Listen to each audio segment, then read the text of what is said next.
Hey family, I'm just doing a mental health check with you, just seeing how you all are doing. This weekend I needed to unplug. I didn't post anything really.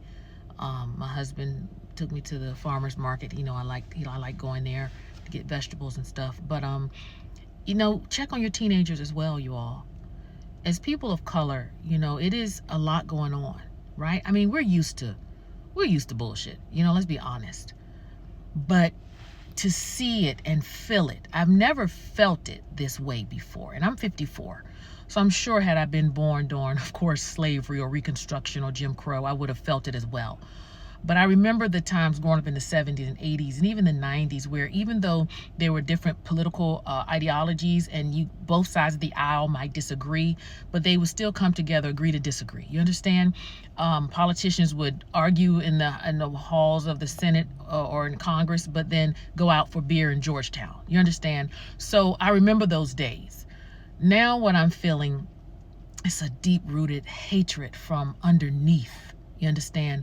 And so it weighs on you. And so as Black people, we have to find a way to really separate from it. And I heard something that John Hope Bryant said. He's so brilliant anyway.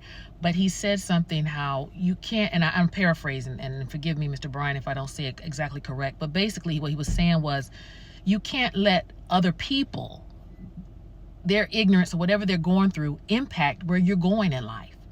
Because it really does. Like, these people are going to be racist no matter what. If they determine to hate Black people or to hate Jews, they're just going to do it.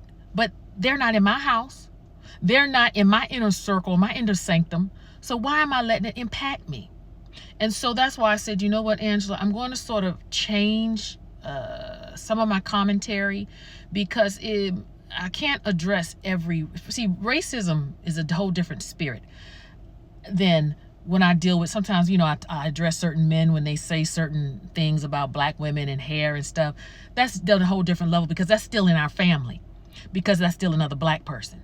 But when I address the ignorance and the vitriol that some racist white people have, it passes the family and now it's at a demonic level.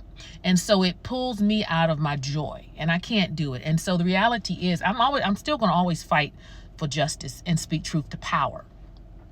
But I'm not going to let it take my joy, because at the end of the day, racists, those type of people, they'll have their day in front of God. And even before, that's the thing. We were taught that you're going to get yours in the by and by. But no, the way God is moving now, people are going to reap what they sow right here in the earth realm. So what some of these racists think that they're getting away with, they're not going to. What they think that they have gotten away with is going to be exposed. And not only are they going to suffer the consequences, but their generations too, because the same Bible that they like to manipulate and use, the Bible talks about how the blessings of God passes down, so do the curses. And so when people walk in hatred and vitriol and all of that kind of stuff, they open up the doors to curses.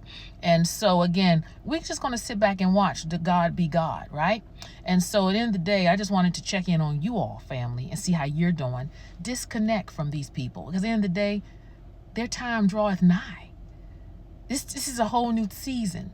And God has given these people time and time and time, and they refuse to repent. And so that's why it's at an all-time high, because every time you boil something and it gets really hot, all the impurities boil to the top. And so racism, prejudice, sexism, all of these hatred is boiled to the top and is exposed. And that way God can skim it off and dispel it where it needs to go. All right, y'all be blessed. Have a good day, and I'll talk to you soon. Bye.